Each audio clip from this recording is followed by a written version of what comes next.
Hello friends, welcome to our YouTube channel civil services dream.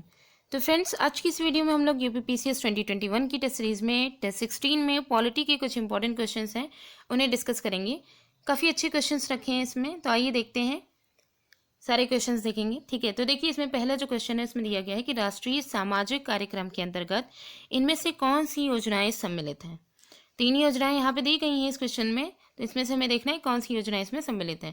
तो देखिए, इंदिरा गांधी राष्ट्रीय विकलांगता पेंशन योजना, राष्ट्रीय परिवार लाभ योजना, इंदिरा गांधी राष्ट्रीय वृद्धावस्था पेंशन योजना।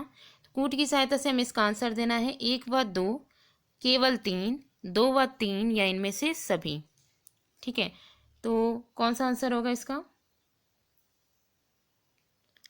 क्वेश्चन 1 का जो करेक्ट आंसर है वो है ऑप्शन डी, इनमें से सभी। ये तीनों जो यहाँ पे योजनाएं दी गई हैं, ये सभी योजनाएं राष्ट्रीय सामाजिक कार्यक्रम के अंतर्गत आती हैं। यानी इंदिरा गांधी राष्ट्रीय विकलांगता पेंशन योजना, राष्ट्रीय परिवार लाभ योजना, इंदिरा गांधी राष्ट्रीय वृद्धावस्था पेंशन योजना, ये तीनों इसमें आती हैं। तो करेक्ट आंसर हुआ ऑप्शन डी। अगला क्वेश्चन है क्वेश्चन नंबर 2। क्वेश्चन 2 में दिया गया है कि क्षेत्रफल की दृष्टि से सबसे छोटा लोकसभा क्षेत्र कौन सा है। ऑप्शंस हैं लक्षद्वीप, चांदनी चौक, पुडुचेरी या फिर लद्दाख। क्वेश्चन 2 का जो करेक्ट आंसर है वो है ऑप्शन बी, चांदनी चौक। क्षेत्रफल की दृष्टि से सबसे छोटा लोकसभा क्षेत्र जो है वो चांदनी चौक है। नेक्स्ट क्वेश्चन है, इस क्वेश्चन में देखिए, क्वेश्चन 3 में दिया गया है कि भारत के महान्यायवादी के बारे में निम्नलिखित में से कौन सा कथन सही नहीं है। ठीक है, तो देखिए, महान्यायवादी को संसद के दोनों सदनों में बोलने का अधिकार होगा। महान्यायवादी को भारत के राज्य क्षेत्र के सभी न्यायालयों में सुनवाई का अधिकार होगा। वह सरकार के लिए पूर्णकालिक परामर्शदाता है। महान्यायवादी बनने के लिए वही अर्हताएं होनी चाहिए जो उच्चतम न्यायालय के न्यायाधीश बनने के लिए होती हैं। तो क्वेश्चन 3 का जो करेक्ट आंसर है वो है ऑप्शन सी, वह सरकार के लिए पूर्णकालिक परामर्शदाता है। भारत के महान्यायवादी के बारे में जो अटॉर्नी जनरल हैं उनके बारे में जो कथन गलत है, जो सही नहीं है, वो है भारत वह सरकार के लिए पूर्णकालिक परामर्शदाता है। ये इसलिए सही नहीं है क्योंकि संविधान ने महान्यायवादी अटॉर्नी जनरल के निश्चित पदावधि प्रदान नहीं किए, मतलब उनको निश्चित पदावधि प्रदान नहीं करता है। जैसे 3 साल या 4 साल के लिए उनका एक फिक्स्ड जो है पोजीशन, उनकी मतलब कि एक अवधि इनके लिए फिक्स कर दी जाए, तो ऐसा नहीं है। ठीक है, इसीलिए वह राष्ट्रपति की मर्जी के अनुसार ही कार्यरत रहता है। राष्ट्रपति जब भी चाहे उनको जो है वो राष्ट्रपति हटा सकते हैं, उनके द्वारा वो हटाए जा सकते हैं। तो इसीलिए कि वह सरकार के लिए पूर्णकालिक परामर्शदाता है, यही स्टेटमेंट गलत है। नेक्स्ट क्वेश्चन है क्वेश्चन नंबर 4। क्वेश्चन 4 में दिया गया है भारत के लोक वित्त पर संसदीय नियंत्रण की विधियों में कौन सा या कौन से कथन सही है या हैं। 2 कथन यहाँ पे दिए गए हैं। पहले में देखिए, विनियोजन विधेयक के पारित होने के बाद ही भारत की संचित निधि से मुद्रा निकाली जा सकती है। जब ये विधेयक पारित हो जाएगा तभी मुद्रा निकाली जा सकती है, पहला स्टेटमेंट दिया गया है। दूसरे में है अनुपूरक अनुदान एवं लेखानुदान के माध्यम से भी लोक वित्त पर प्रभावी नियंत्रण रखा जा सकता है। तो इसमें हमें कूट की सहायता से आंसर देना है। केवल 1 सही है, केवल 2 सही है, 1 व 2 दोनों सही हैं या इनमें से कोई नहीं।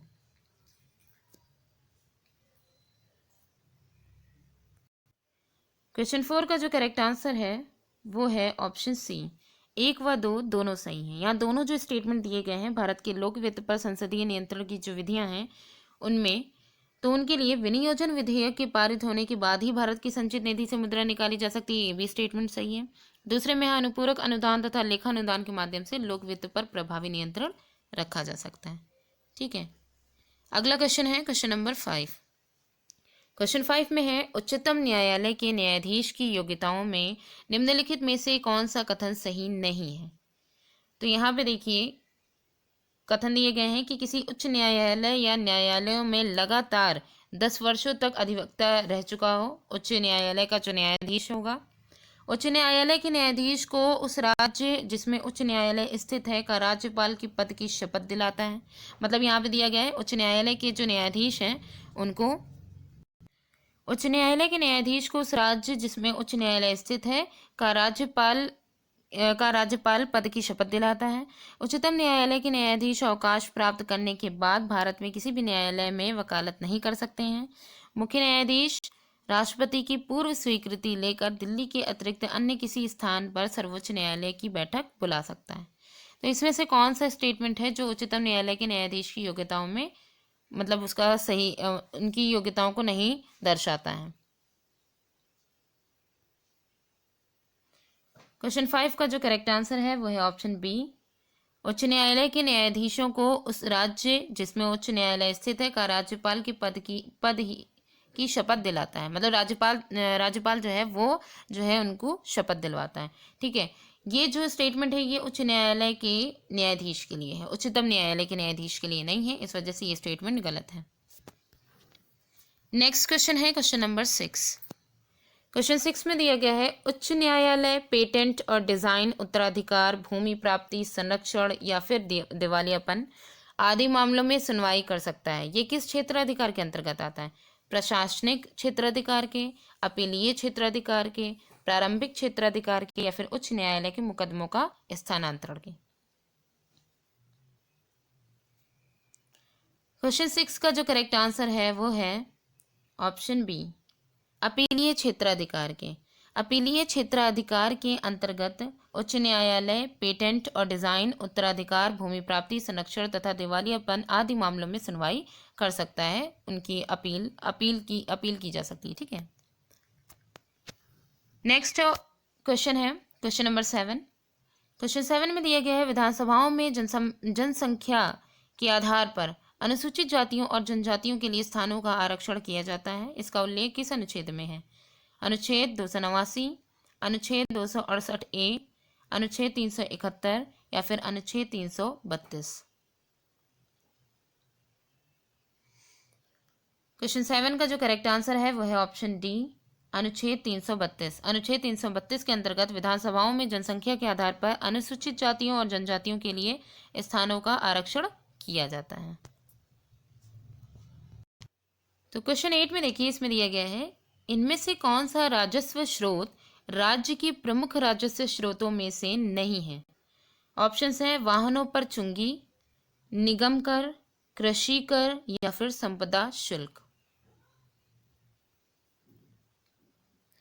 क्वेश्चन 8 का जो करेक्ट आंसर है वो है ऑप्शन बी, निगम कर। निगम कर जो है वो राजस्व स्रोत राज्य के प्रमुख राजस्व स्रोतों में से नहीं है, क्योंकि निगम कर जो है ये केंद्र के जो राजस्व स्रोत हैं, ठीक है, उसके अंतर्गत आता है। बाकी यहाँ पे जितने भी दिए गए हैं वो सब राज्य के प्रमुख राजस्व स्रोतों के अंतर्गत हैं। अगला क्वेश्चन है क्वेश्चन नंबर 9। इसमें दिया गया है कि अंतर्राज्यीय परिषद की पहली बैठक कब हुई? तो देखिए, इसमें 10 अक्टूबर 1990 को, 15 जून 1990 को, 12 मार्च 1990 को या फिर 15 मई 1990 को। तो क्वेश्चन 9 का करेक्ट आंसर है ऑप्शन ए, 10 अक्टूबर 1990 को। संविधान के अनुच्छेद 263 के अंतर्गत केंद्र एवं राज्यों के बीच समन्वय स्थापित करने के लिए राष्ट्रीय एवं अंतर्राज्यीय परिषद की स्थापना की, राष्ट्रपति जो है वो अंतर्राज्यीय परिषद की स्थापना करता है। ठीक है, इसकी जो स्थापना हुई है वो जून में, जब स्थापना हुई है पहली इसकी सर्वप्रथम वो जून 1990 में हुई है। ठीक है, और इसकी जो पहली बैठक हुई थी वो 10 अक्टूबर 1990 को हुई थी। लास्ट क्वेश्चन है क्वेश्चन नंबर 10। इसमें दिया गया है कि ईवीएम मशीन का सर्वप्रथम प्रयोग करके किस राज्य में चुनाव करवाया गया था? सबसे पहले ईवीएम मशीन का प्रयोग करके किस राज्य में चुनाव हुआ था?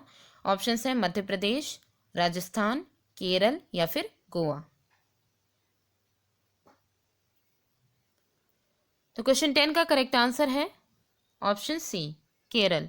इलेक्ट्रॉनिक वोटिंग मशीन यानी ईवीएम का पहली बार 1982 में 1982 में केरल के सत्तरपारूर विधानसभा निर्वाचन क्षेत्र में इसका यूज़ किया गया था। ठीक है,